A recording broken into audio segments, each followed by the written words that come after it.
All right, let's get started.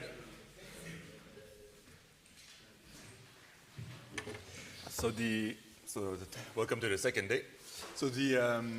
What I want to do today is follow up from last time. So last time we kind of took Quantile regression from scratch. We defined it, we motivated it, and then we did a little bit of an advanced introduction. So treating Quantile regression, linear Quantile regression as grown up. So admitting that true Quantile regression functions are not linear, and asking what do we get when we run a linear Quantile regression. And then we got the same good news that we have, and in a sense that motivates OLS, which is that we get the best linear approximation to the true regression function. So today we get truly optimization conscious, and we're going to look at Quantile regression through the prism of linear programming. The main way in which we're going to want to do that is sort of refresh or learn linear programming duality. And the big payoff for that is going to be, for us at the end of the class, a derivation that's going to be calculus-free of the closed form. You'll see why I use quotation marks, of the regression coefficient estimate. And we're going to try and do it in a way that delivers the kind of intuition, even geometric intuition, that we get when we provide sort of orthogonal projection-based derivation of the regression coefficient in OLS, which is part of the charm in OLS. And since I'm trying to convince you that Quantile regression is as charming, I need to deliver that to you. Okay. So we do want to start, in a sense, from scratch for the linear programming part. So we'll talk about the polyhedral geometry, capture the geometric aspect, then go straight into linear programming duality. We'll do the basics. We'll go through two examples to really capture the notion of how we want to think about dual variables. That will echo some of the shadow price flavors you saw when you did intermediate micro. We'll get the duality results, in particular complementary slackness, in our pocket, and that'll allow us to derive the result we want. So to get the linear programming, the duality-based proof for the closed form of the Quantile regression coefficient estimate. Okay. So linear programs, again, starting from scratch, what they are. They're large class of problems where so we're minimizing in X. Of course, we could be maximizing. Just put a minus sign. And then the objective function is linear. So it's just the inner product of the fixed cost C with the argument X. And X is constrained linearly. So you can have linear inequality constraints, linear equality constraints. These are special kinds of inequality constraints. You'll see why we talk about them separately, but of course they're redundant in this setup, because we could take A1 to be the identity and B1 to be 0. So we're interested in theory for this class of problem, and I'll show you in the longer version of this lecture, we see that many problems fall into this class, but for us what is important is that Quantile regression is such a problem. Okay, so as I said, we're very well motivated in our study of linear programs. Many problems can be reformulated as LP. A surprising lot of problems, in fact, can be recognized as such. Once you have recognized the problem as a linear program, this is good news, because we have extremely powerful software to solve these programs at scale. And not only that, but we have very powerful theory to understand these problems. So once you recognize your econometric estimator as an LP, you can learn more about it through the lens of linear programming theory. We're not going to do integer programming in this summer school, but when you're solving an integer program via branch and bound, what you're solving is a sequence of LPs, and so understanding LPs is key to understanding integer programming. In particular, mixed integer linear programming. Okay, so our problem, so the Quantile regression is a linear program. How do we want to see that? So we had that our objective function, so this is tau 1 minus tau. That's our cost function, right? That's rho of the error, the check loss for the tau quantile, and that would be our error. I want a linear objective, and I want to penalize the positive. So I want to penalize the positive and negative errors differently. So how do I do that? For any error, I write it as u minus v, and I'm going to ask both u and v to be greater than 0. So that's the positive part of the error and the negative part of the error, and then it writes itself. So what's the objective function? Penalize the sum of the positive errors, so just inner product of the vector of ones. Right, so this is the vector of all ones, inner product of the vector of ones with the vector of positive errors. Penalize that by tau, 1 minus tau, vector of ones, inner product with the negative errors. How do I make sure that these are the positive and negative errors? Well, I enforce them to be as such in the regression function that makes up my first primal feasibility condition. And I'm asking that both of these are positive, as we just wrote here. So that's my quantile regression estimator. It's exactly the same as solving minimizing the sum of errors where the errors are penalized by the check loss. And that I can plug in directly into Groovy. I can plug in directly into an LP solver. And also every theory that I have about linear programs, I can try to apply to this one and learn things about, for instance, beta. Okay, so does everyone recognize this as our quantile regression estimation problem?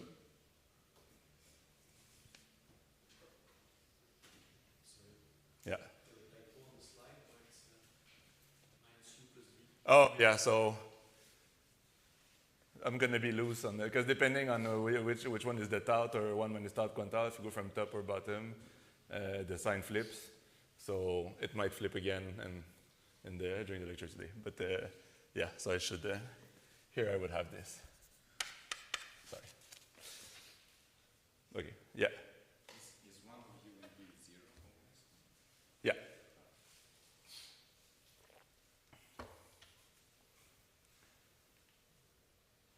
Yeah.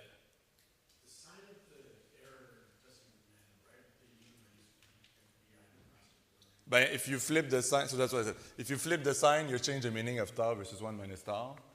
And I will make the mistake 10 times during the lecture today, but I've cleaned up the notes. So in the notes there, all the signs should line up. What's the counter restriction then if one of you and v is 0? Sorry? If one of you and v is always 0, why is the counter restriction like u, v equals 0?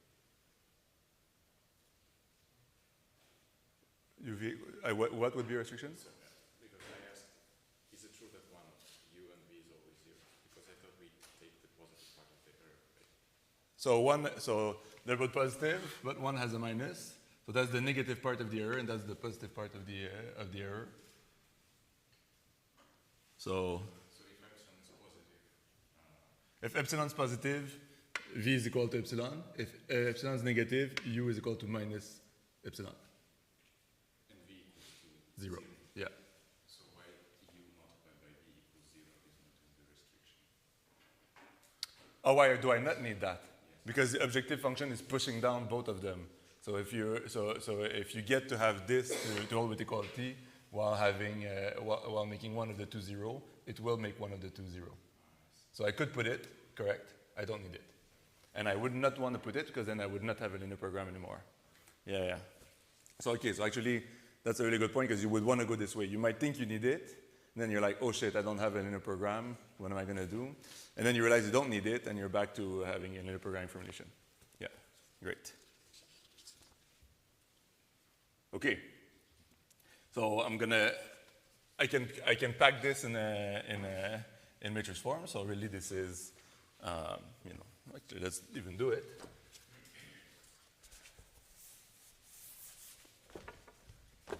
So the x multiplies the beta. Then I have minus u plus v. So I just matrix multiply this way. And I'm asking for that to be equal to y. And then again, uv is greater than or equal to 0. So this brings us in matrix notation, and I could even write the objective function in the matrix notation. We'll need to do that a little later. Okay, so what's our feasible set? The primal feasible set is this.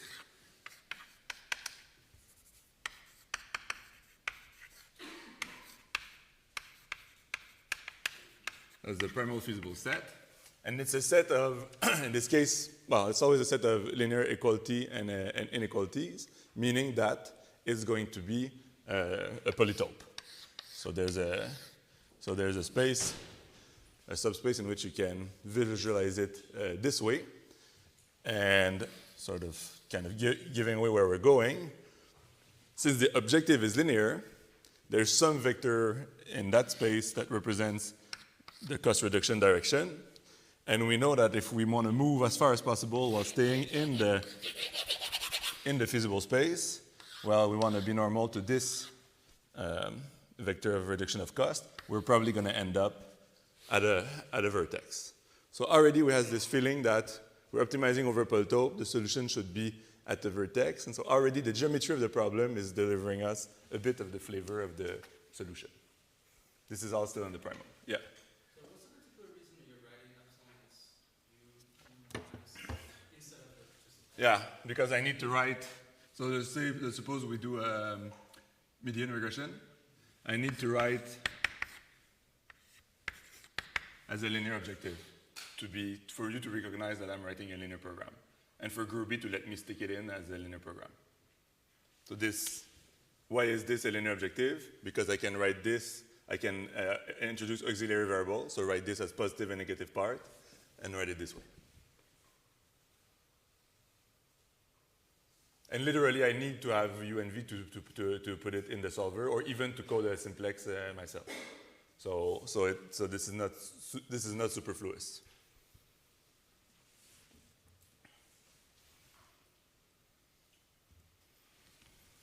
Okay, so our study of linear programs and the quote-unquote mathematization of its geometry is going to be a bit easier by looking at linear programs in standard form. And so the standard form is just one of the specific linear programs in the full family that we saw here. And we said that the linear program is in standard form where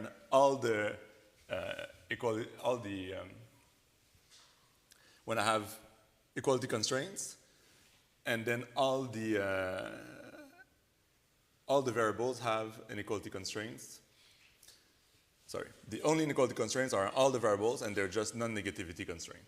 So here we're not quite for instance, the Quantile regression linear program is not quite in standard form. Why? Yeah, the beta is not. So if I wanted to put it in standard form, it could be even more tedious and introduce positive and negative part of beta and ask for those to be non-negative. Can you still hear me? Yeah. Okay. All right. Is the sound okay? Yeah. Yeah, okay, thanks. All right. All right, so we can make progress developing the math characterizing the geometric objects for which we seek theory and methods. So as we already intuited, the vertices are so geometrically obvious objects, and we know that they're going to be the solution of our linear program. We need math to represent these objects if we want to be able to do some sort of theory. And in fact, we need the same math to develop algorithms, in particular the simplex algorithm, which I won't get into now, but your notes cover it well, I think. Okay, so can we find ways of talking in a more formally about vertices? So let's try other definitions. So one such definition is extreme points. So what's an extreme point? So it needs to be that. So what cannot happen if you're an extreme point? So if I want to claim that, so I'm asking if this point is an extreme point, can I find some y and z in P such that it obtains as a linear combination of those two. So if there's a y here and a z here, and I can draw a line and find a point here, this is not an extreme point.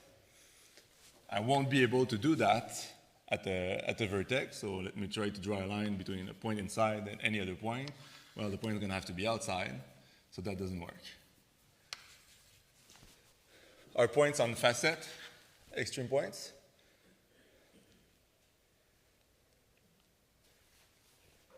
No, right? Because, yeah, you take other points on the facet on each side of it, and it's not an extreme point. Okay, and we have the notion of a basic feasible solution. So that's really our way of trying to algebraize our notion of vertices, of extreme points. So it's a bit technical, but it'll sink in slowly. So for a polyhedron P, defined by linear equality and inequality constraints, we say that a primal variable, x, is a basic feasible solution if, well, all constraints are satisfied. Okay, so it's feasible. All equality constraints hold. So again, it's feasible. And out of the constraints that are active at x, there are n of them that are linearly independent. And so the idea is that we want the set of constraints. So let's think about the standard form problem. So I want the set of constraints. So I have my equality constraints. And this A matrix is typically going to be wide. So it's going to be an n by m. Sorry.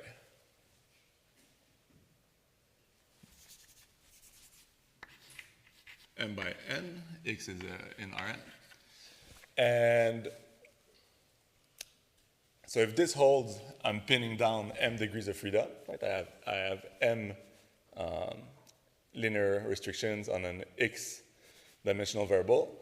If I want to pin it down, I need n minus m of the remaining conditions, the inequality constraints, to hold with equality. So in particular, for the problem in standard form, it's going to mean that of these n equality constraints, n minus m are going to have to hold. That gives me n equality constraints plus n minus m equality constraints. I get n equality constraints for n unknowns, and that pins down the solution. So as soon as I get from all my equality and inequality constraints n binding constraints, so these m always bind, I need n minus m more, I'm pinning down a solution x. What's special about the solution x that I pin down this way? It corresponds exactly to a vertex.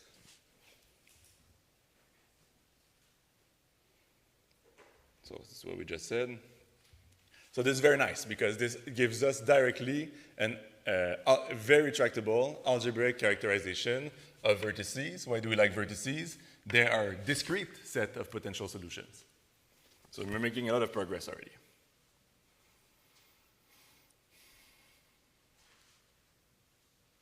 Okay.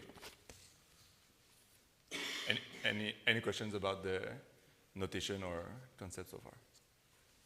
Yeah. I mean, it is obvious that there's the solutions because if they're not extreme, we can go in both ways and add something to increase the objective.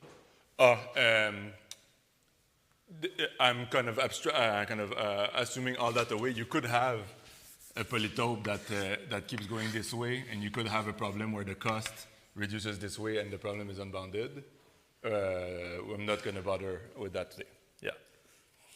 But yeah, that's right. Because and you can kind of think about it. So we're not going to get to the simplex method, but how do we use this structure of our solutions are vertices for optimization? We move from vertex to vertex. But if the cost reduces this way, you can move infinitely far away along this edge, and the problem is unbounded. But that won't show up today. Okay.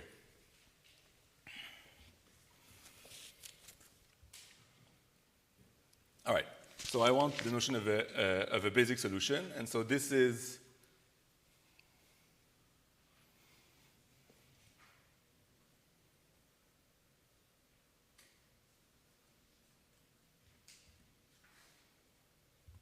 specializing This is specializing this idea to, by exactly as we did here, to standard form problems. So let's read it and then let's connect with what we said. So consider the constraint ax equals b. So specifically thinking of these basic feasible solutions in the case of standard form programs. So ax equals b are the only equality constraints, and then we have non-negativity constraint on the full x vector. Assume the matrix A is well behaved, so all linearly independent rows. Remember, it's wide, so we can't ask the columns to be independent, but we can ask the rows to be independent. And we say that, and what happens then when A is a basic feasible solution? Well,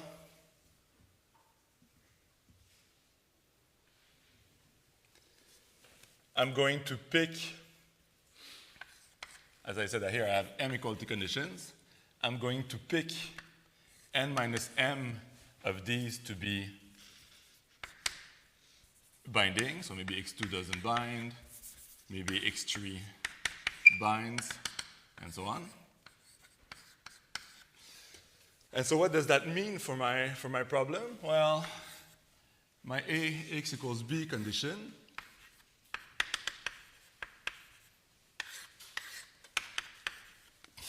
so x1, I just told you, was fixed to be 0 to pin down this vertex. x2 is something. x3 is 0.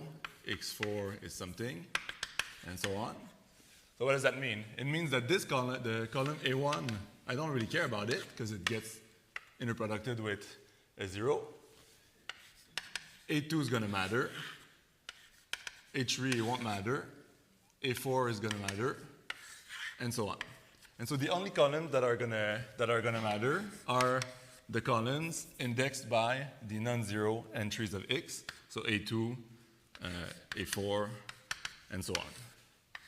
So this is the active basis matrix, and since we have a full column rank, full row rank matrix, this active basis matrix is going to be is not going to be rank deficient. These columns are going to be independent.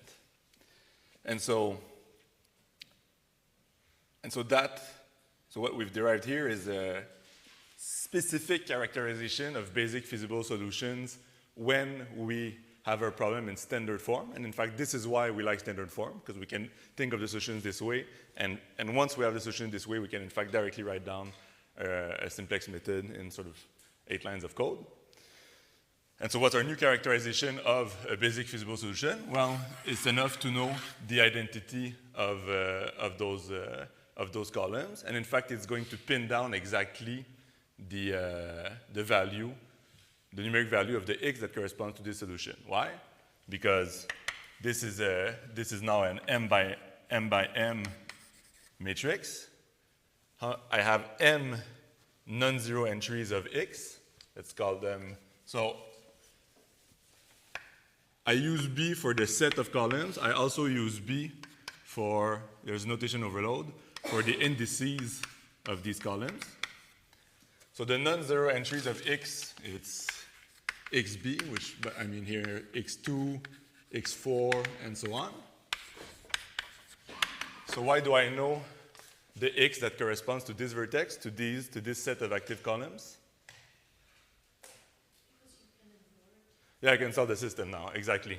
So x is equal, so ax is equal to b, but the only non-entries of x correspond to the columns in b.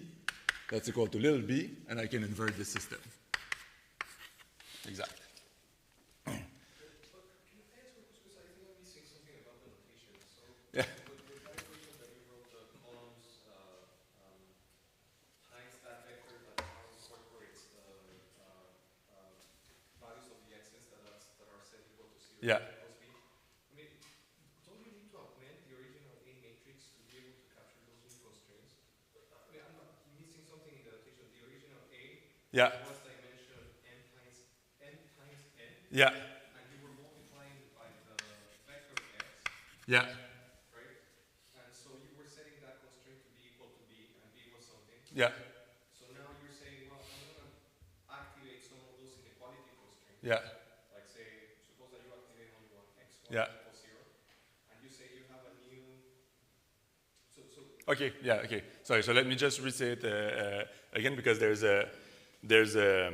my point is that what I start with is inequality constraints for everywhere. Inequality constraints for everywhere. Yeah, for all the x's, that's this. And now my question is, now that I know that all the vertices corresponds to basic feasible solution, I want to ask the question, in a problem that is in standard form, so like this and this, what is a basic feasible solution? A basic feasible solution, I need n independent equality constraints. I have m here for sure, because they're equality to begin with. And so the missing ones are going to have to be n minus m of these inequality constraints. What does it mean to set one of these inequality constraints to an equality? It means setting some of them to 0. So any possible candidate solution, any vertex is going to correspond to a choice of n minus m amongst these n conditions to be set to equality. And here I just pick, and here I just pick x2 set to 0, x3 set to 0, and I need to pick n minus m of those to set to 0. Any choice of n minus m amongst those n's to be set to 0 corresponds to a vertex. So I'm still inside the polytope where all of x is equal to 0 in the affine space defined by this, but all the vertex corresponds to some choice of n minus m xi set to 0. So yeah. I think I'm understanding, but the way of thinking is like you have that system that is you said the matrix was y, right? And m is smaller. Yeah. It's undetermined. What I thought you were saying at the beginning is that you wanted to put more rows so that you actually have an n by n matrix and you have the system. No, I want an m by m system to solve for the non-zero entries of x. Yeah, the other ones I know they're 0. So I'm solving for this guy where this is an m tuple.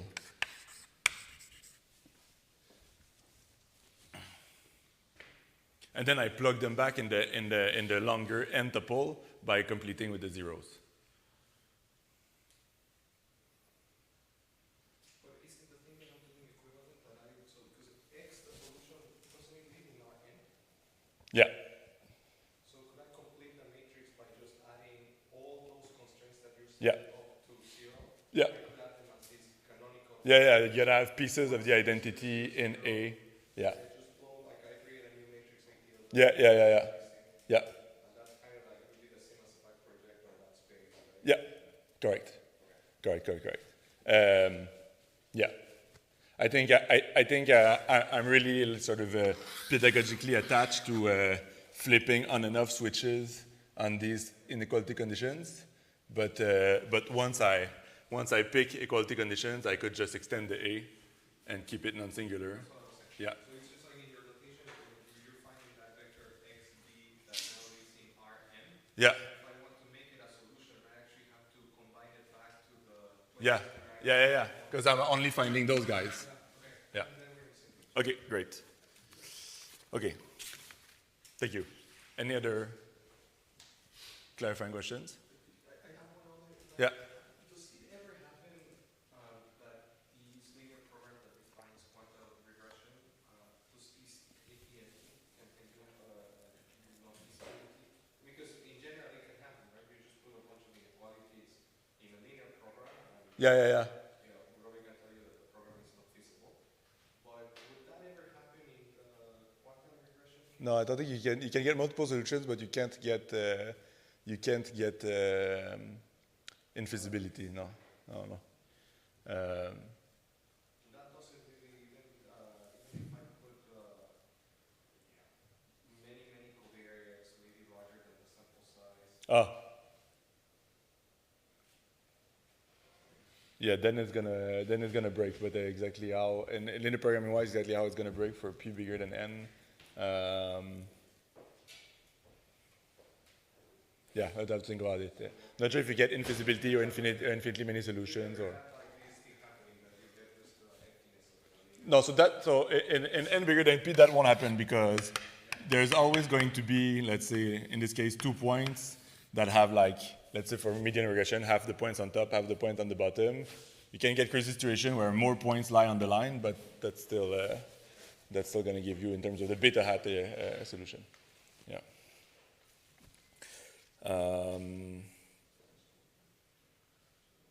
Okay. Yes. To what corresponds in terms of a linear programming problem? What corresponds a solution where you end up on not only a vertex but on one side of the Yeah. So if you have if the cost goes this way, the normal to the cost is going to line up perfectly with the facet, and then all of these are solutions. But in quantile regression, we have data is continuous, so that happens with probability 0. Okay, but in terms of the linear program that we have here, even if it happens with probability 0, to what does it correspond to? You're going to the structure of the degeneracy here should be.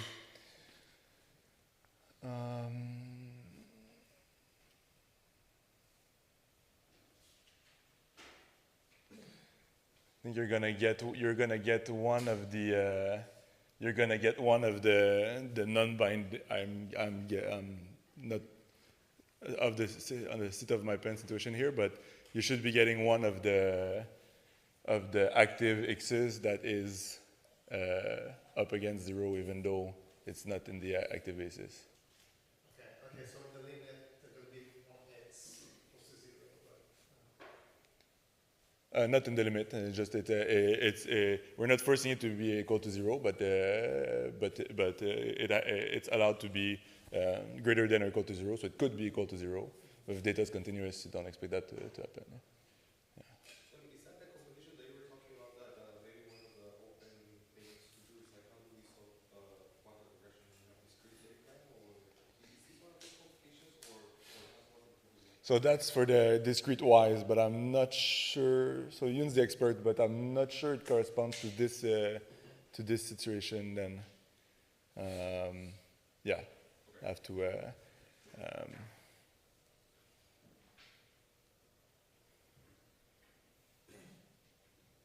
Because you had produced an illustration where you have like a flat objective function, but like in terms of this picture, I'm not exactly sure what the geometry is. Yeah, it's been 2 years, I think, since we did that. Yeah, there's a. Sorry. Even if you force some of these inequality constraints to be 0, the ones that you, I guess you choose to switch on, Yeah. could still evaluate to 0 at the university, right? Sorry. Some of these exercises. Yeah, exactly. Yeah. Yeah. So that's the discussion we were just having. Yeah. Yeah, there was one last question. But yeah. I'm just a little confused maybe on the actual matrix multiplication we're doing to get the B matrix. Yeah. Because how do we get to an n by n matrix from the like? Yeah. So it kind of falls down from the definition of feasible solution. So I need n equality constraints. So I have m equality constraints from the x equals b, so from these guys, and then from the n inequality constraints, I need to pick n minus m to hold with equality, so that I pin down the n degrees of freedom of my x. So what's going to be left after I have n minus m of them set to 0? Well, I'm going to be left with m non-zero x's, or at least they're allowed to be non-zero. And so let's say that's x2, x4, and so on. So the only m columns that are going to matter are the ones that I line up with non-zero entries of x. I collect them in a submatrix. Those m columns are going to make up an m by m matrix. And if I'm looking for the non-zero entries of x, I can collect them in a subvector xb. And those I can solve because I have a regular system. Again, B being this matrix of active columns. Okay.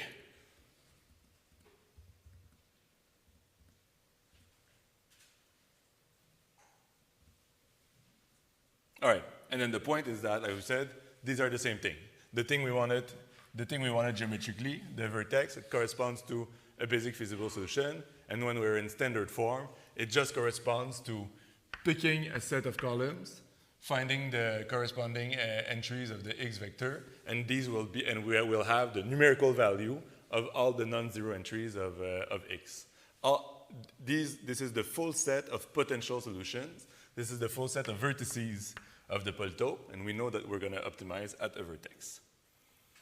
So we have algebra to speak about our geometric, to capture our geometric intuition. Will I bring the point one last time? So the basic variables are determined as the unique solution, ABXB equals little b, and this system, of course, can be solved. This is key. This is one going to allow us to think of a solution of a linear program as xb, this active part, a parameter in continuous space, but also as a choice of basis, right? This corresponds to choosing m columns, or equivalently m indices, from 1 to n. And it's kind of nice because it really highlights the discrete nature of the solution space of this continuous problem, of this linear program. Okay, so we had a clear sense of the geometry of the problem. We were literally able to draw it. We were able to lay it down in formal algebraic expressions. And by moving to standard form, where the inequality constraints are all non-negativity constraints, we were able to extract the notion of an active basis, which you can think of as either the indices of the active columns or the active columns themselves. And that reveals that the support we're implicitly optimizing over, so choice of columns, or equivalently choice of non-zero entries of x, or equivalently vertices. So we went from the geometry to the algebra, and this, if we were to go into the simplex method, would take us directly into optimization, because we won't do it today, but we know we want to optimize by moving from vertex to vertex. And now moving from a vertex to a neighboring vertex just means kicking out one active column and bringing in a new one. So this algebraization of our intuition actually is operationalizable. It gives us a way of getting the natural analog of gradient descent, really, for linear programs. Okay, so that's all the tools from polyhedral geometry that we need to be able to talk about linear programming at the level of abstraction that I want to talk at. And now what we can do is deliver the linear programming duality theory and the intuition, and that's going to take us to our main deliverable for today, which is getting a non-opaque, getting an intuitive derivation for the expression for beta hat.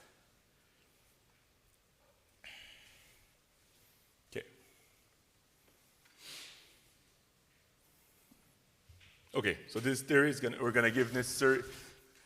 Duality theory is very nice. It gives necessary and sufficient condition for optimality. This is going to be practical. I'll show you how in a second. It underlies some of the algorithms, so the primal dual algorithms in network flow problems. We won't do network flow problems this year, but they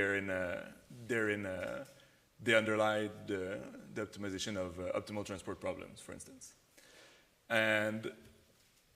And then all the, it's a good place to develop, linear programming is a little bit to convex optimization, what linear algebra is to functional analysis, so you can develop intuition with LPs and then take it to nonlinear optimization more generally. So the duality concepts are kind of in their crisper form in Lagrange multiply theory, same way, are their crisper form in the linear case. Okay, so let's start with an example. Just one thing. Yeah. Just go to the draw. So, just what are the things that we know in theory about the primal in the quantum regression? So you said that we know that it's non-empty, it's going to be empty. Yeah. So, and then if you have data that comes from distribution with absolute continuity here, so we have also uniqueness, is that guaranteed, or?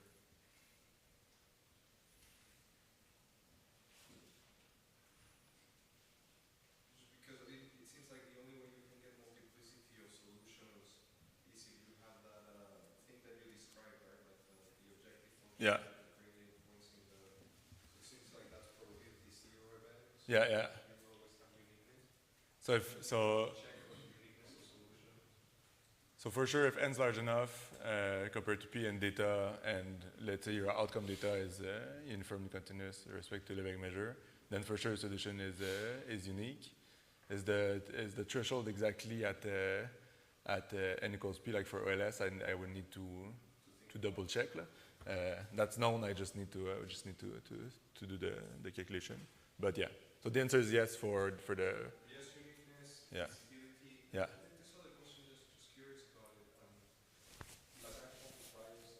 You know if you have uniqueness of Lagrange multipliers, and it seems like it's one of these linear programs Yeah. that it's just like you never encounter anywhere. Yeah. Yeah. So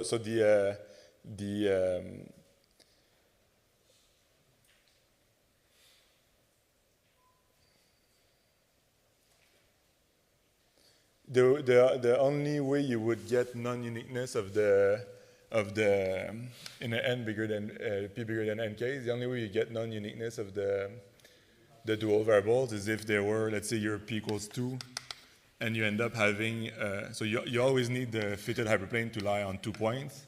If there's a third point that randomly is exactly on the line, that's a candidate support vector, so it could have a dual variable that's not up against the boundary, and so then you wouldn't have uniqueness. So it seems like also in probability one. Exact. Yeah. Yeah, that's right. Yeah. So, but anyone has used just like these properties to try to do Pouliot showed the asymptotic formula for, you also did for the quantum regression. Yeah. I mean, can you just do inference based on at least the delta method type inference getting the Lagrange multipliers? Yeah. Program or something?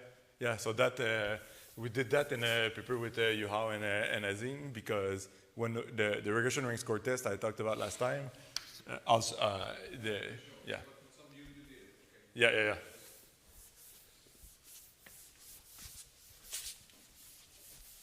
Okay. All right, so scoop, I'm not French, I'm French Canadian. And so our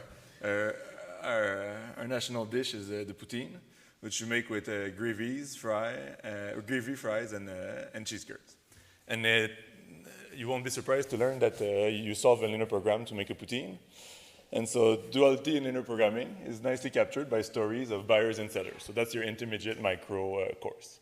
Buying or making a poutine, you maximize the linear, when you do that, you maximize the linear combination of its ingredients. And you do that in order to reach a bliss point of fibers, iron, and joy. And the way you get those three elements is with enough potatoes, gravy, and cheese, as proved by this picture. And so, okay, so how do you do that? Well, I have a bliss point. I know exactly how much fiber, iron, and joy I need. I know the fiber content of potatoes, gravy, and cheese curds. And so I just need to have enough potatoes, gravies, and cheese curds that when I take this inner product, I pick up enough fiber, iron, and joy to achieve my bliss point. But I need to do that in the cheapest way possible. And, the potatoes cost a certain amount, gravy costs a certain amount, and same thing with cheese curds. So I'm trying to minimize this cost by picking the quantity of potatoes, gravies, and cheese curds. And so I'm minimizing the cost of my poutine. So this is the cost of the ingredients. This is X has 3 entries, quantity of potatoes, cheese curds, and gravy. And I need to have enough of each of these ingredients to attain my bliss point, which is the exact amount of iron, fiber, and joy that I want. Yeah. Is A 3 by 3 matrix? So, Yes. so it's not invertible, otherwise it would be 1 point, right?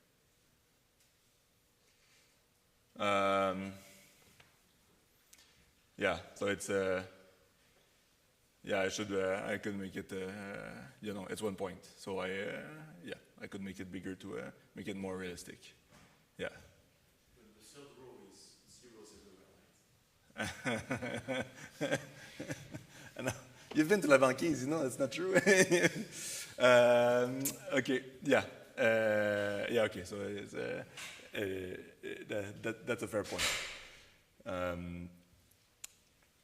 Okay, so so then I also a seller who's trying to directly sell me the amount of fiber, iron, and joy that I need, that I want, and he needs to pick the price.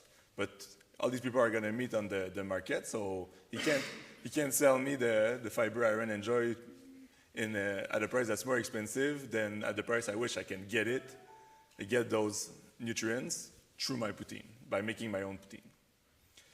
And so what needs to be true, what's the non-arbitrage condition? It needs to be true that ingredient-wise, the amount of fiber in a potato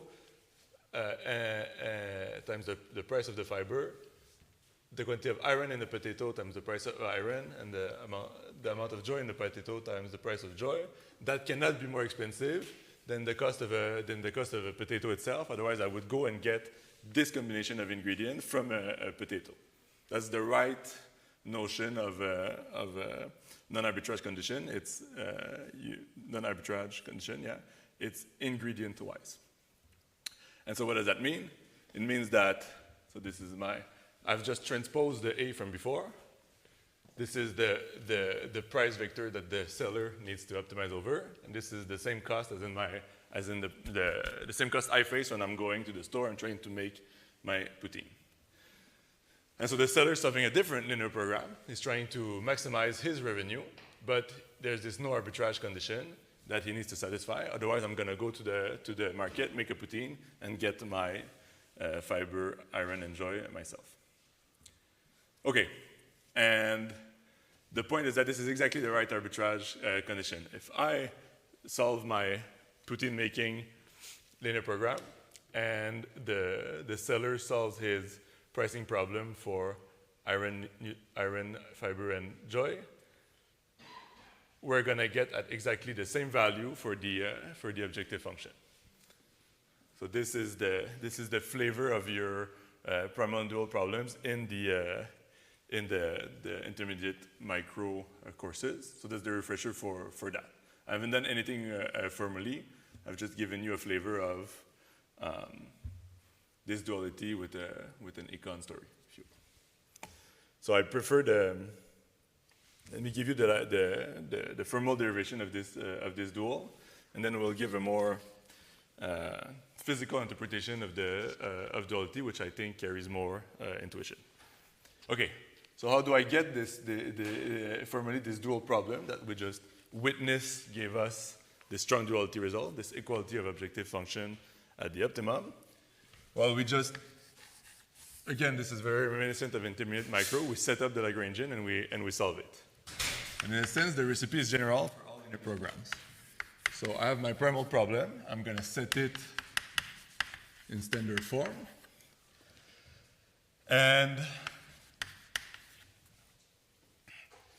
so what do I do? How do I find the dual? Well, first I set up the Lagrangian. So that's going to be the min. I'm going to keep the non-negativity constraint. That's going to be C transpose X plus I introduce my Lagrange coefficient, which is exactly the same thing as my dual variable. And it's a weight on violation of the primal feasibility constraint. And what's the dual problem? The dual problem is about maximizing that. What's the name of the game for deriving a nice formulation for the dual problem? Is to somehow get rid of the primal variable. And how do I do that? I want to try and transform it into a dual constraint, right? Primal variables become dual constraints become dual variable become primal constraints. Okay, and that turns out to be very easy to do. So I keep the max here. I can push the min through the P transpose beta. So P transpose B I bring here. The min in X is here, and that's min C transpose X minus P transpose A X. I can collect the X. And now what's going on?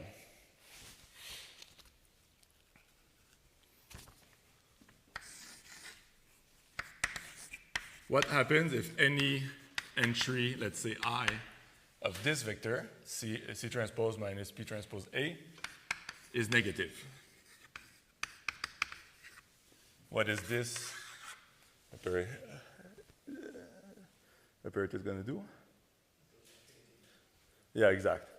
Then you push xi to infinity, and the full term goes to minus infinity. Why can that never happen? Because the outside operator is not going to let that happen.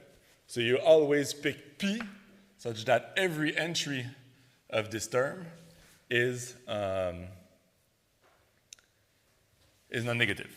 So you're going to pick C transpose minus P transpose A to be greater than or equal to 0.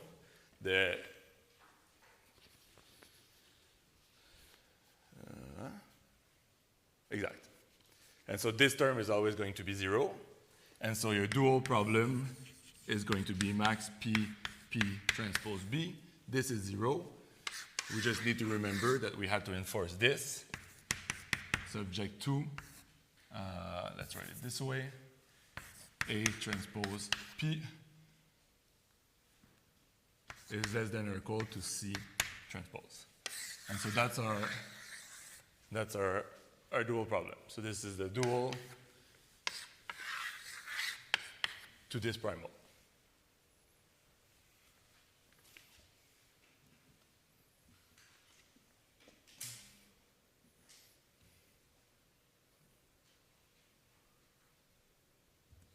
Okay.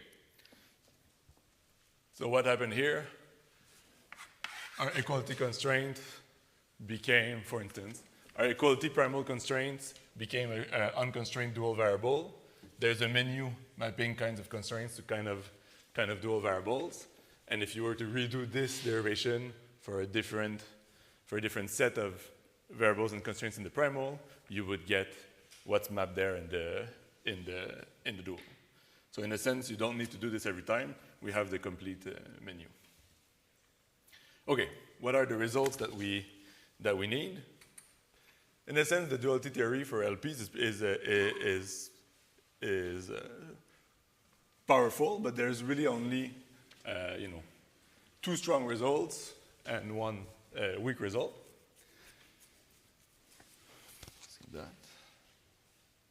Well, I'll say 1 point, and then strong complementary slackness or strong duality, along with the primal and dual feasibility, they give you the KKT condition. So they give you a complete characterization of the solution. And so when you have problems of this kind, so you're trying to minimize some function of beta, and beta is constrained to be the solution of an LP, which maybe it as an argument, and maybe that takes in data. Instead of having this two-level problem where you're solving an outside problem, and for each to check if any condition is feasible, you need to solve an inner problem. You can replace this inner problem by just the optimality condition that the KKT conditions that characterize this problem.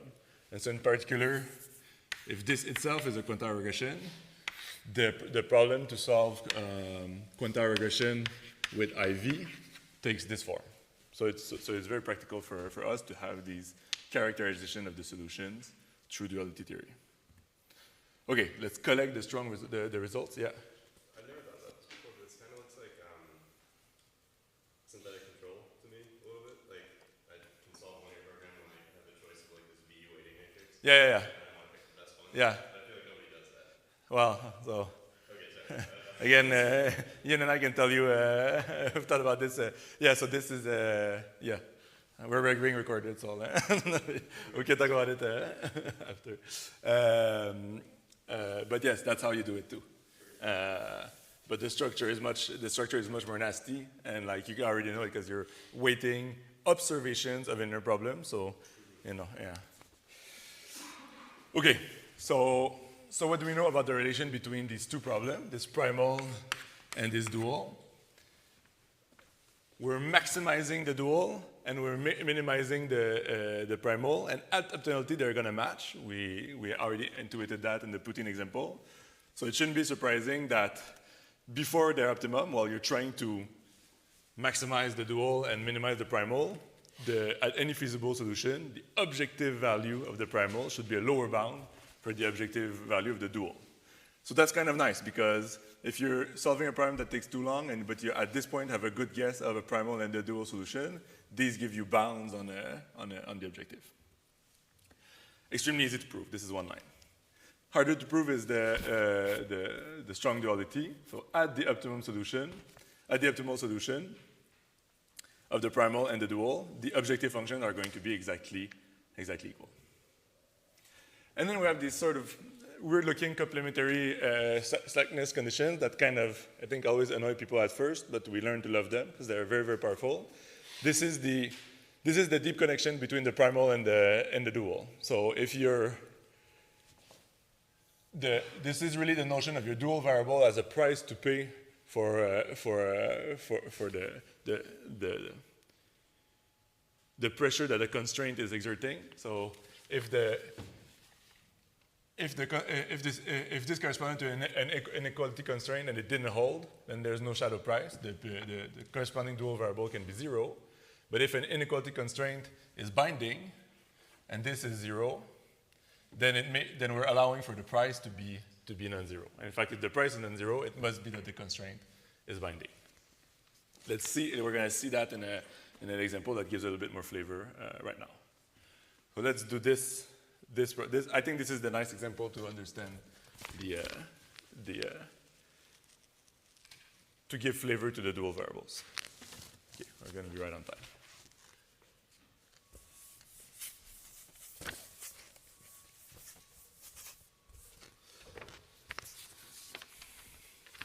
All right, so we have,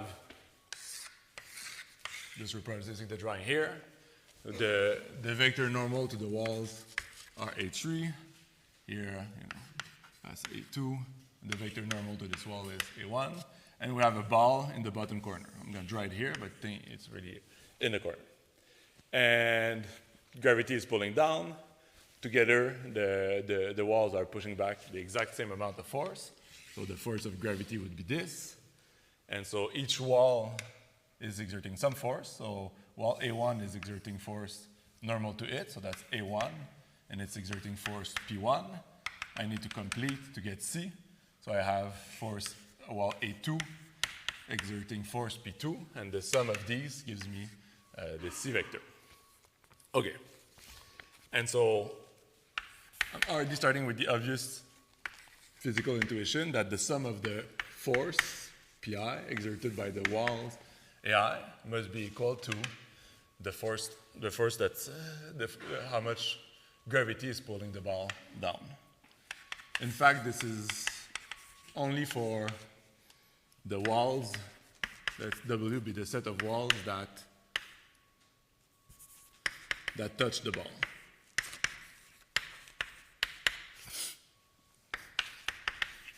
Okay. And we can recognize that P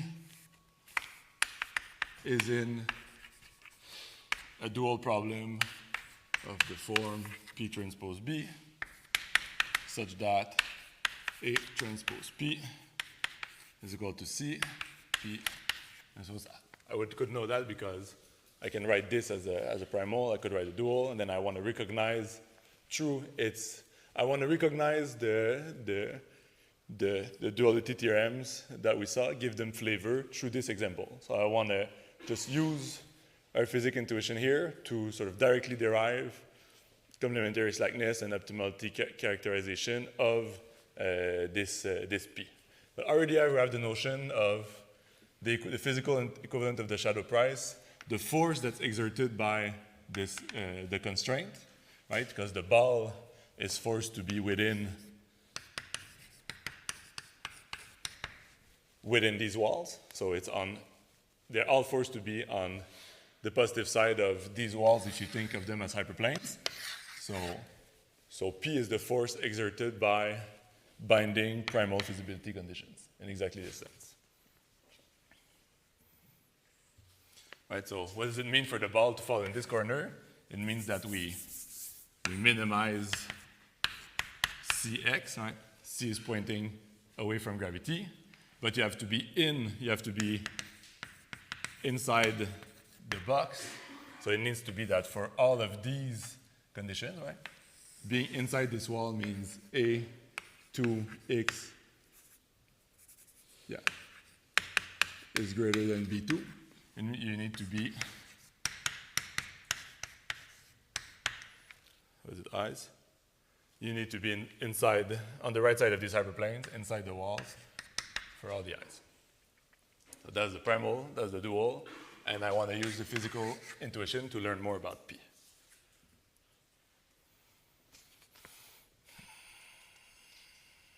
Okay, so let's do that.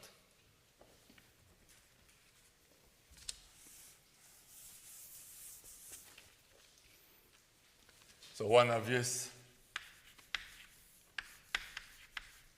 physical intuition, if you don't touch a wall, then the wall is not exerting any force.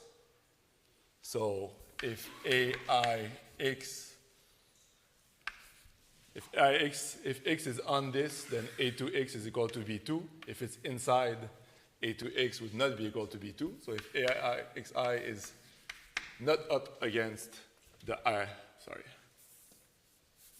if x is not up against the ith wall, then the inequality is strict. This wall is not exerting any force, so the force exerted by the ith wall is 0. This can be rephrased directly as pi bi minus a I transpose x at the solution. That has to be 0, because if this is not 0, then this must be 0. Okay, so the physical intuition is very obvious. We're getting this expression. What is this expression?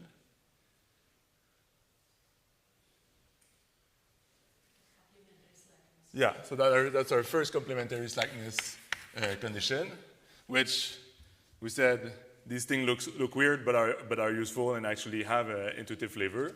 This has very immediate intuitive flavor. It's telling you if the wall is not exerting any force against the ball, then the corresponding dual variable, which measures this force, has to be 0. Okay, great. So let's keep going.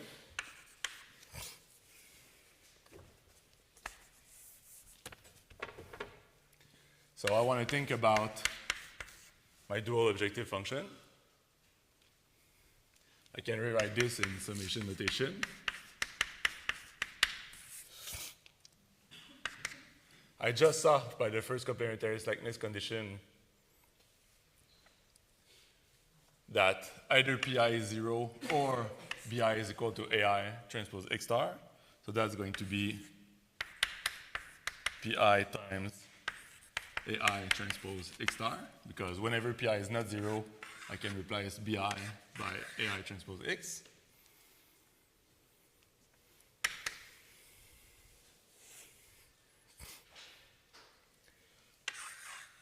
I know that the sum of the force exerted by the walls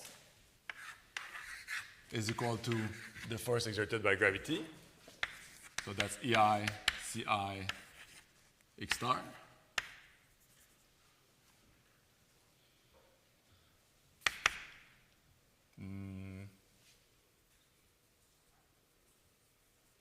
No, yeah.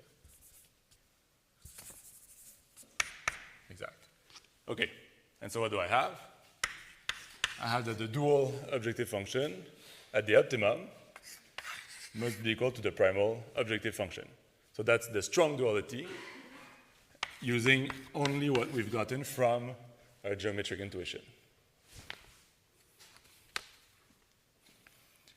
And then what else do we have from this geometric intuition? That only the walls that touch the ball exert force.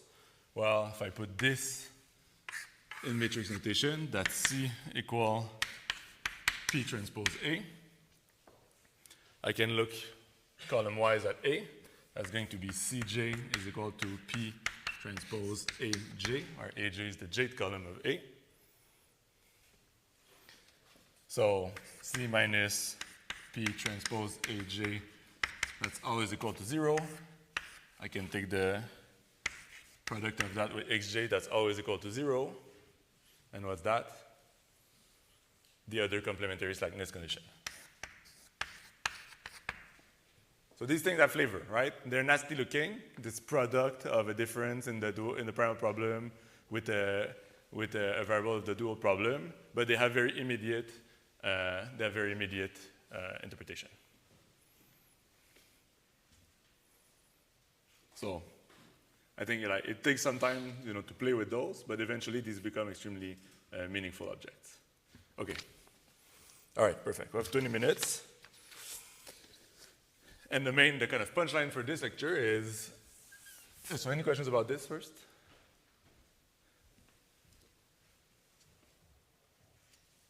The punchline for this lecture is to get the closed form for beta hat.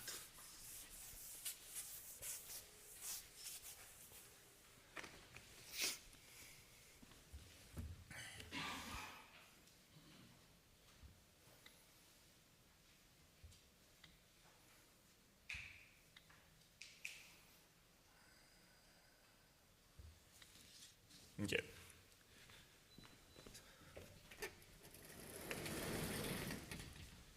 So, OLS, one of the attractive parts of OLS is that you get the sort of beloved closed form, X transpose X inverse, X transpose Y, and it's related to everybody's favorite picture. If you're projecting Y on X1, X2, your Y is sort of sticking out of the blackboard. You project it on the blackboard, which is the span of X1 and X2. This is going to give you Y hat. The difference between the two is the residuals. And how do you get from Y to Y hat? Well, you invoke the famous Pythagore before Christ, 550. That's X transpose X inverse, X transpose Y. That's your orthogonal projection. This is how you go from here to here. That gives you your Y hat. And this is your beta hat formula if you want to write this as a linear combination of columns of X. So we have this geometry, and we have this closed form for beta. We kind of don't like so much when we like it less when we have a regression coefficient that comes from a solver, and we kind of just hope that it was numerically correct, but we can't look at it. When we get something like a closed form for a regression coefficient, it's more reassuring, and it opens the way to more study. And now we sort of have something in that direction, because we know if we look at what comes out of completely opaque first-order conditions from just taking derivatives on the check function that are fitted plane. So x beta hat tau, let's say p is equal to 2, is going to have to lie on two support vectors. Like for support vector machine, the fitted hyperplane is going to lie on two observations. So already there's a notion that we should be able to extract two observations and get at our solution. And we have this other notion that we're solving an LP, and therefore our solution must be at the vertex of some polytope. But if it corresponds to picking entries, it means that somehow our active basis is going to correspond to picking observations. But remember, in our primal problem, the constraint was of the form xi minus I beta uv. So when we pick an active basis, we pick columns, so they're covariates. So the active basis we're looking for is in the dual. We're looking at we want to be looking at columns of X transpose. So somehow we have this intuition that we should be able to pick out beta via a basic feasible solution in the dual, and perhaps avoid doing any calculus, which is what makes the current derivation of the beta hat completely opaque and not delivering intuition. So we have this hope for getting proof of this kind, and we're gonna do it right now. So again, illustrating the point that if I draw data at random, p equals 2, my fitted value, so my x beta hat tau hyperplane, is always going to lie on 2 observations, right? That's 2 observations here, 2 observations here, and so on. That always happens. And that's because we're at the vertex of a polytope in this sense. Okay, so let's do I guess. So what we're trying to get at, let me kind of first of all show it to you. So any solution is going to have what form? We're going to have a choice. We're going to pick some observation. If p equals 2, we pick 2 observations. So there's going to be some h vector which corresponds to I1 to IP, p observations. I'm going to extract the p rows of x. So if I want row I1, I2, all the way to IP of x, I just use R notation. So I take the rows of x that are indexed in H. I write it like this. This is now a P by P matrix. I'm going to ask for the corresponding entries of Y. I invert that. And that's the closest I'm going to get to a closed form. That's the x prime x inverse, x prime y equivalent of Quantile regression. So that, I look at that, I'm like, okay, this is simple enough. There must be intuition in the derivation. I'm an econometrician. I want to understand what I'm doing. And then I go to the sort of take derivative and crunch through the math derivation of this. There's zero intuition. All the geometry is in the polytopes, right? So somehow I need if I want to get at the geometry of the problem, I need a derivation of this that is not blindly taking derivatives. I need a derivation of this that moves kind of more graciously through the primal and the dual to get at this active basis in the dual for this representation of the primal. Clearly, if I'm moving from dual to primal variable, I'm going to be sitting on complementary slackness somewhere. The narrative of the proof is already constructing itself before our very eyes. Okay, so let's try to get a nice derivation of this. That's kind of the desirable object, but we want to construct it in a transparent way. Okay, so first I need a kind of counting lemma in my pocket, and this is just because I don't want to interrupt the flow of the main proof to talk about counting. So here the story is very simple. If I have one set of n object, another set of n object, whoops.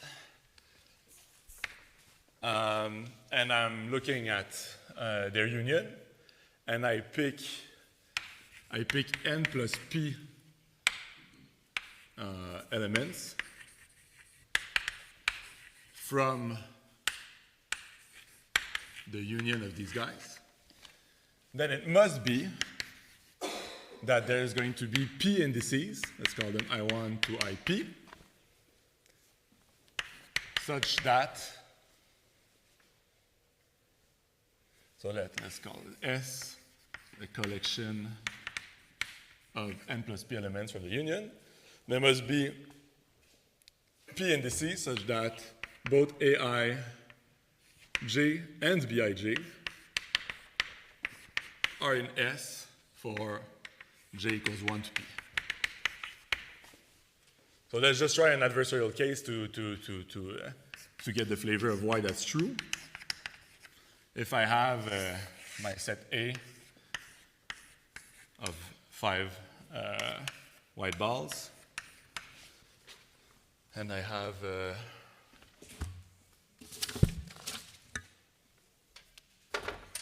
a set B of 5 blue balls, and I'm trying to have as few overlap in the indices as possible, and I'm picking n plus p, let's say, so this is n equals 5 and p equals 2. Then I'm going to pick all the balls in the first set. Then I have to pick 2 balls in the other set. Maybe I pick these 2. And, of course, I have that A1 and B1, as well as A2 and B2 are in this set S. I'm going to have to have overlap in notation in the indices. Right, it's very trivial. I just want to put this fact in the pocket because it's not, it has no quantile regression intuition, but I'm going to need this fact in a second. Is this clear for everybody? All right. Okay, so what do I want? Let's be pompous and call it a theorem. I want to show to you that beta hat tau, the solution of the linear program that we were just talking about, is equal to xh inverse yh. Okay, this is the solution of what? This is the solution of our beloved linear program for quantile regression, beta uv. Now you kind of know it already, so tau times sum of the positive error plus 1 minus tau times sum of the negative error, and that's subject to x I minus I beta mu v, and u and v are positive. I can sort of rewrite the primal objective to recognize the c cost vector. So that's 0 cost for beta, so p zeros for beta. I have tau cost n times, and I have 1 minus tau cost n times, and that would be multiplied by the vector beta mu v. Right? So I have cost times x subjects to a times x, subject to part of x being greater than or equal to 0.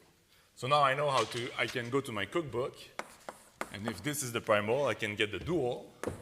I was minimizing in the primal, so in the dual, I'm maximizing zeta times, what's my right-hand side variable?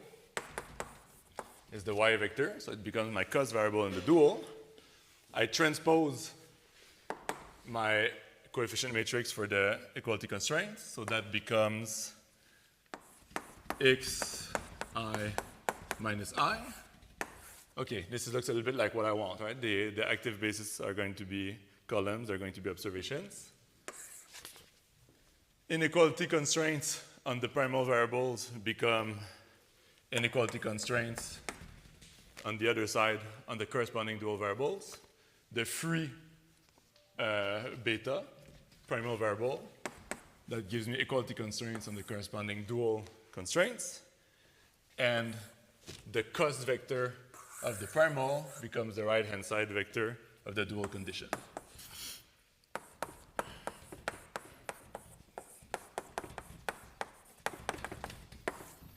Okay. And now this is the whole discussion that I had before. I want to know, what does a solution look like in the dual? Well, we said it.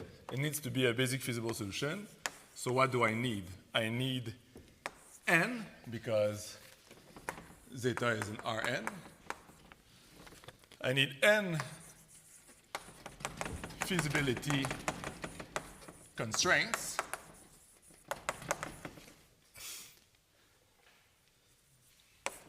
To hold with equality, I need to pin down a basic feasible solution.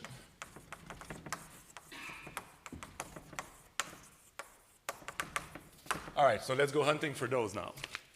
Well, I already have P of those, right? I already have that X transpose zeta must be equal to 0. So that's P linear conditions, linear equality restrictions. Okay. So how am I going to get the other ones? It's exactly like the discussion from before. It needs that to pin down a basic feasible solution, I need n minus p of the remaining inequality condition. So that's I and minus I, right? There's 2n of those. Zeta to be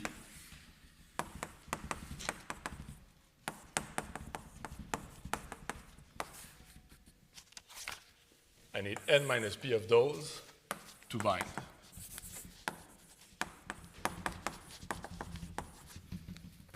Now I'm going to make my life slightly easier. I'm going to assume that data is continuous. So we have none of the issues we talked about before of non-active constraints being binding. And so if n minus p of these 2n bind and data is continuous, then the rest, so n plus p of them, n plus p of those guys, must be strict. So must be strict inequalities. Let me just rephrase this completely tautologically. I'm saying that n plus p of what? I'm just writing those out. Zeta I less than or equal to tau for I equals 1 to n. So I have these n inequalities. I have zeta I less than or equal to 1 minus tau. I have n of these inequalities. And I'm saying that of these two n inequalities, n minus p must be strict inequalities. Now you should have a flashback from 5 minutes ago, right? If I call this the A set and I call this the B set, what does this imply?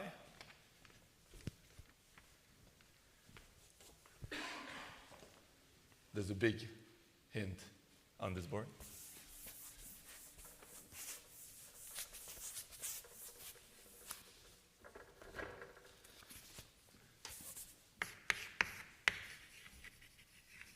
My dilemma, what must be true?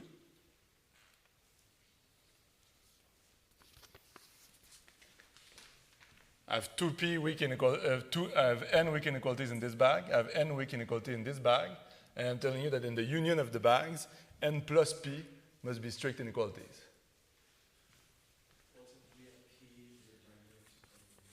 I have p inequalities that are going to not redundant, strict in both bags, right? So I'm going to have p strict inequalities, so that I1, IP in both the set of inequalities A and B. So in other words, formally, there exists I1, IP, that's my lemma, such that zeta ij is strictly less than tau, and I think I have a minus here, minus zeta ij is strictly less than 1 minus tau, for j equals 1 to p. So we're still in the dual here. So I can rewrite this tautologically. Eij minus tau. This is less than 0. And minus Eij minus 1 minus tau, also less than 0. But what do I know from complementary slackness? This times ui, right? This corresponds to the u primal variable, and this dual constraint corresponds to the v primal variable. So I have that by complementary slackness, this difference times the u primal variable, and this difference times the v primal variable must be 0.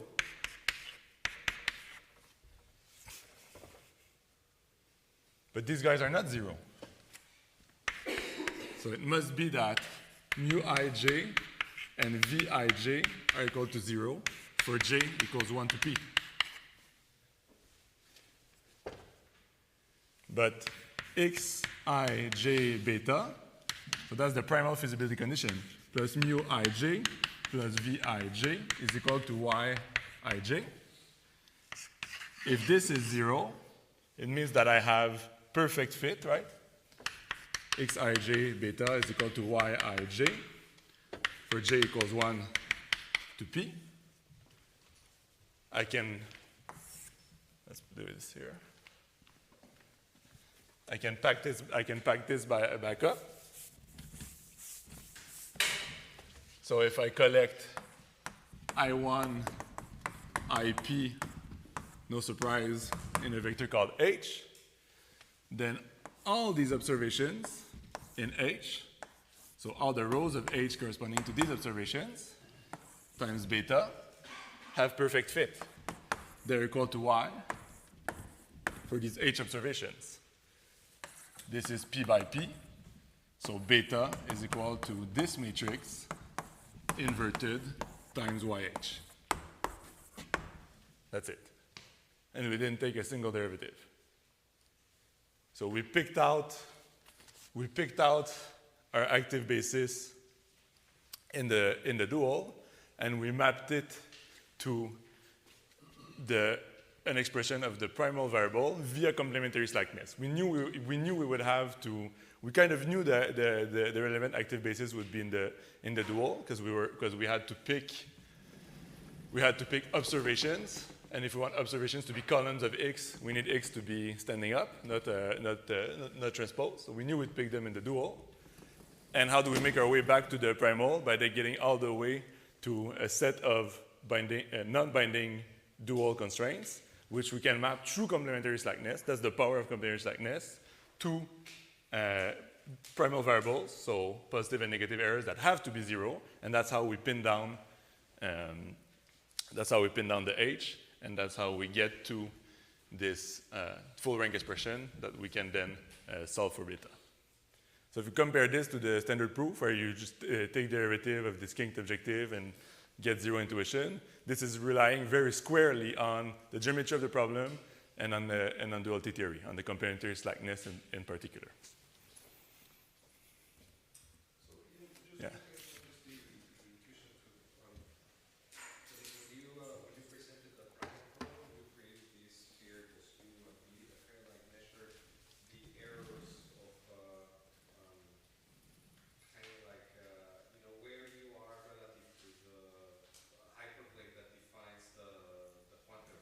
Yeah. I think that's what they were defined, right? Like Yeah. It's a negative part. Yeah, of the vertical error. That's right.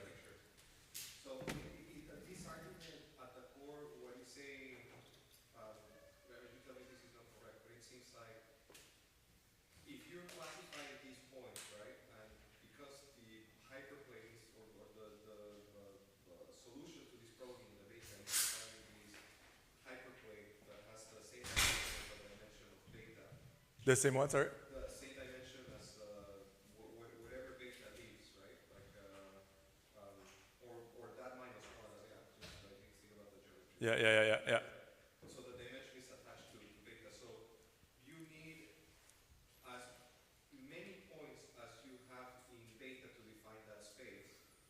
And so what that is saying is that there has to be, say, d points in the sample, d combinations of y1, x1, that define that hyperplane. If you were not to have a solution like that, you could not possibly be minimizing the objective function because, you would be having strictly positive errors in this classification. And so any solution needs to have this property that there has to be d points if these are dimensional beta. D minus 1, I need to think about the dimensions. Yeah, as D, D minus 1. yeah. That have exactly zero classification error. Yeah. And so then that, I could do this combinatorially. I could just Yeah. take subsets of these things, Yeah. do force enumeration, and just try to solve the linear equation. Yeah. That would be what you're giving me. Yeah. Like x in You could run this as an IP for fun, as an integer program for fun. Yeah. Right. Yeah. Right. But it's the same thing, right? I mean, at the core is that what you're telling me is that in this problem, if I think about this as classification errors relative to that hyperplane that quantum regression Yeah. is defining, there has to be d points in the sample at which I achieve zero classification error, and those are the things that define beta by just a linear system, right? Yeah. So if P is bigger than n, then you would have like you'd have many choices of hyperplanes going through all those P's and giving you the same fit. Then I think that makes sense. There would be multiple solutions. If you're in the well-behaved case, then you can always find those points. Yeah, because they're just a best set of P of P points chosen from n. But Yeah. I would be incurring in a larger classification error, right? Exact. Yeah. You could do the perturbation argument if you try to move away from one of the support vectors. Yeah, that's right. I think that's right.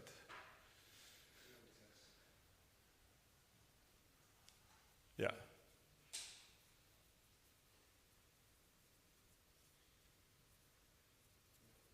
And I think that also speaks to the multiplicity of solutions. The thing that you were saying that these could be unique solutions with probability 1.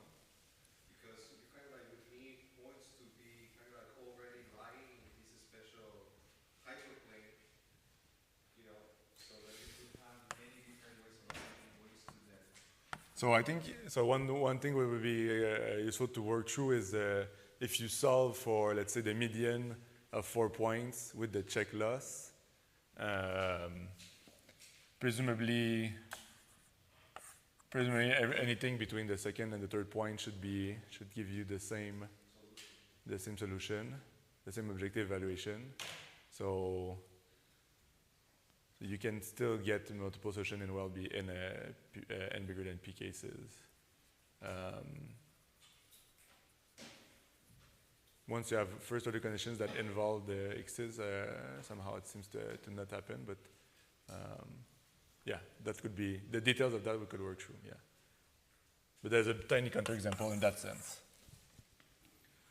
Yeah. Okay, any other questions about the proof? Yeah. Yeah, so I'm thinking about this R1 Oh, yeah. I feel like I can draw a hyperplane, which is just a point. Yeah. That separates that, but that's strictly between those 2 points. Yeah. And so where in the proof, what in the proof got us away from, obviously the corner points would also work as separating. Yeah. What about the middle point? Because now we have 0 observations that fall on that. Oh, so I got away. I just assumed that away with continuous data. I'm a little confused by that, right? Because let's say the underlying probability Yeah. is continuous. We're still drawing a finite sample, so Yeah. it's kind of like a Right. So continuous data doesn't get us out of this the bind here. Is what you mean? I guess whenever we're doing this, it's in sample, right? Yeah. So we kind of have a discrete. It's as if we're facing a discrete distribution. Like if it was a population problem, then I think. Yeah. No, that I agree.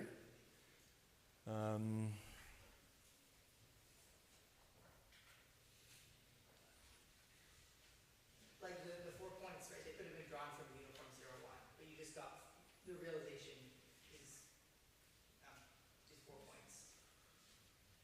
Yeah, no, that I agree. I wonder, if I have x's involved, what does that save me?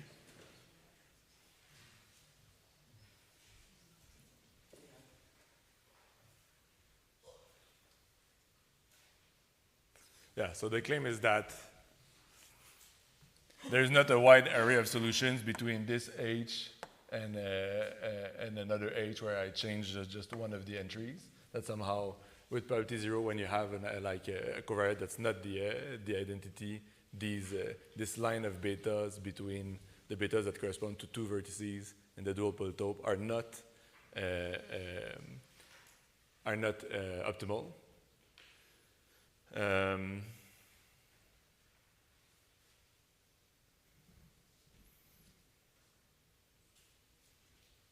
Somehow the right picture is, so my cost in the dual is like,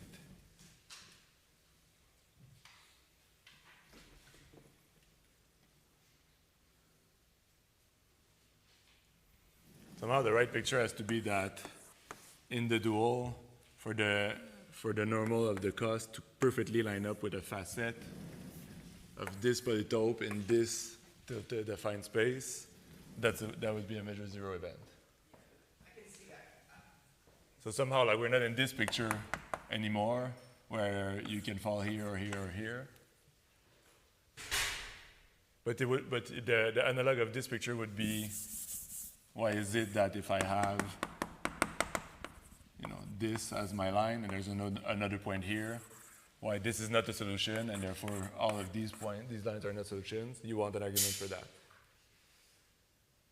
I was just thinking about one dimension, but I can see how it Yeah, so that's why I think, because the first order condition on the index is telling you I need basically half of the points plus or minus p on top, half of the points plus or minus 2 on top, so it's giving you loose. But when you add the second condition, the second first order condition on the x, it seems like you lose that leeway, because now you're not just counting the points above and below. But that's fair. I'll try to formalize that. So yeah, okay. So short answer: look at the first order condition with respect to the covariate. See how it gets you out of this bind.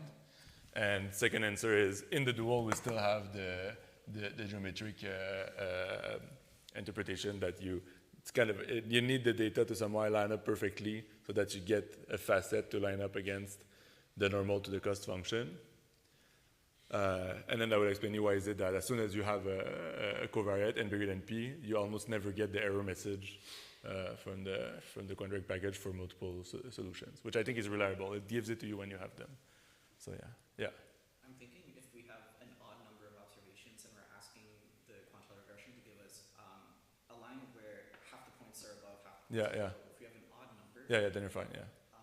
Well, I'm thinking that like whatever hyperplane it chooses, there's going to be one more point with a positive residual. The number of positive residuals is going to be one more than the number of negative residuals, perhaps. If it's odd, you're fine, no? Because you're gonna. Yeah, exactly. So that's the 4 points, and you want the median. Yeah. But I think even when you introduce covariates, yeah, you can still have that sort of. That's gonna exact. But that's still just the first order condition with respect to the intercept. Now you're also when you have a covariate, the first order condition with respect to that covariate. And so how much does this tighten things? Then we'd have to write it down and see if we can get a narrative through that. I guess all I'm trying to say is that those different planes that you drew on the board right there with the 2D case, I can imagine that being rationalized by having an even number of points. Yes. Okay. That's what's implied by the first order condition on the intercept. But now we have another first order condition with respect to not beta 0 but beta 1. And so the one thing we could do is see if we can get, if we can just try to read from it how much it tightens things. But offhand like that, I wouldn't be able to tell you. But that's fair. That's a fair question. Yeah. Okay. Any other question about the proof? Yeah. I'm wondering. So in this proof, where we invoked the counting lemma, it just said that there exists p dual variables. Yeah.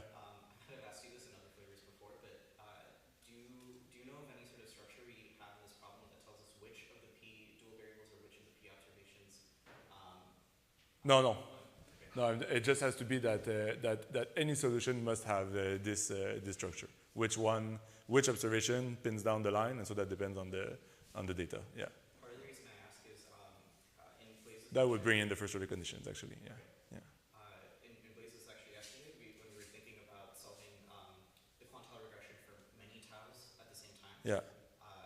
He was saying that if you can solve it for one particular tau, say tau equals 0.5. Yeah.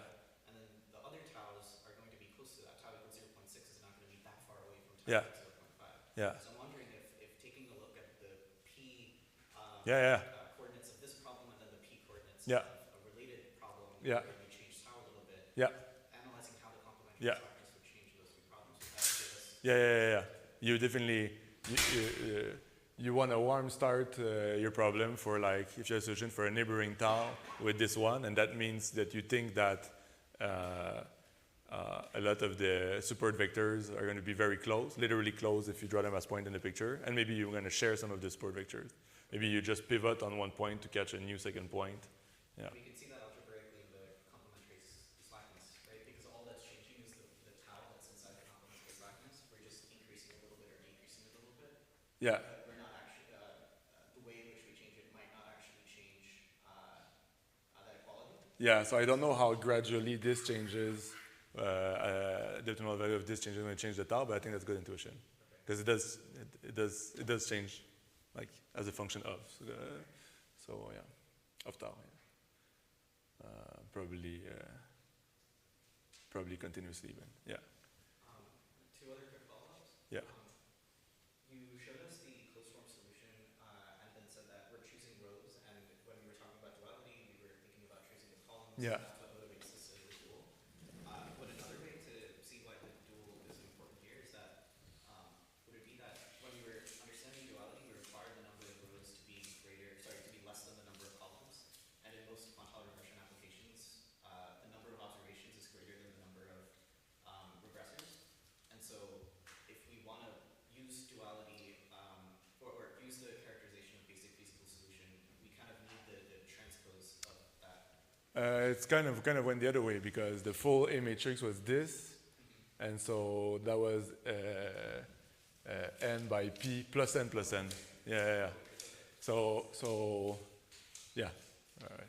No, so it's kind of nice that even without being in a standard form problem, the working through the definition of the basic feasible solution was so smooth. Yeah. And then one final follow-up. Well, I guess it's because we don't not having non-negativity constraints is in a sense even simpler than having them. Yeah. I think it was in your lecture, but also in Blaze's lecture, we talked about how Bootstrap is okay with quantile regression. Yeah. Not knowing too much about Bootstrap, the only real thing that I know is that you want to make sure that your estimator is continuous with respect to distribution. Mm-hmm. And I'm worried that in your program, one reason why I would suspect Bootstrap wouldn't have worked is the solution lies on this vertex. And Yeah. if I were to get another sample of Bootstrap draw, my polytope is going to look a bit different. Yeah. And because I'm on Yeah. these vertices, I might jump around, and I'd be worried that I wouldn't be continuous with respect to this distribution. Yeah. Is there a reason why that sort of bang property of your programs doesn't make us concerned when we're trying to apply Bootstrap here?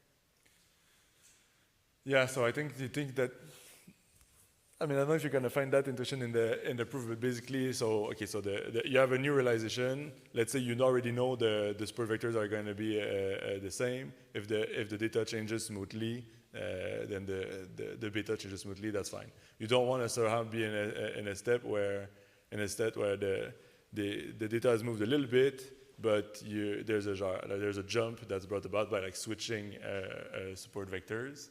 And so there, the intuition is something like there's enough data. If you're switching support vectors, because in this story of like moving from one fitted line to another line by switching support vectors, is that they somehow like you were carried from one support vector to the other, and there's not like this discrete jump. But this is just sort of like intuition for where you get smoothness. So yeah, it would be nice to see if that concern shows up in the proof of the bootstrap for quantile regression. I don't know. Yeah, but that's a good. Actually, that's a good. That would be a nice thing to extract from the proof if it's there, because it comes up a lot. This like concern about jumping from a vertex to another and losing continuity. Yeah. Okay. Any other question?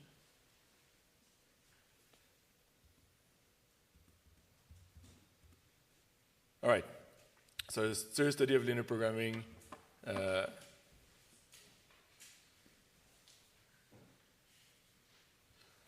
serious study of, okay, so what's going on here? A serious study of linear programming afforded us an optimization-conscious understanding of quantile regression. This mystery property, so the closed form, the discreteness of the solution, we elucidated. Closed form, we got to complementary slackness. The discreteness we recognize as coming from solutions being on vertices, and and these themselves correspond to support vectors. And then we didn't go to the simplex method, but that's why the problem is so easy to solve, even though it's non-smooth.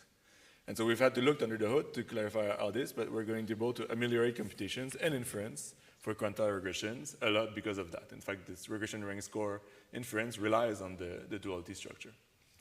So we have algebraic language and a framework to describe geometrically the polytopes, the linear programs, and the algorithms acting upon and solving them. We have basically complete duality theory for linear programming, and we saw two examples of linear program duality and noticed their interpretability. I think the physical one was even more flavorful.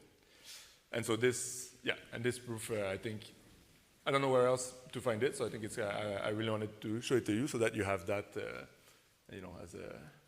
as an alternative derivation of the closed form, and hopefully one that connects more with the geometry and the duality of linear programming. Okay, I think I'm way over time. So I'll stop here and thank you for your attention.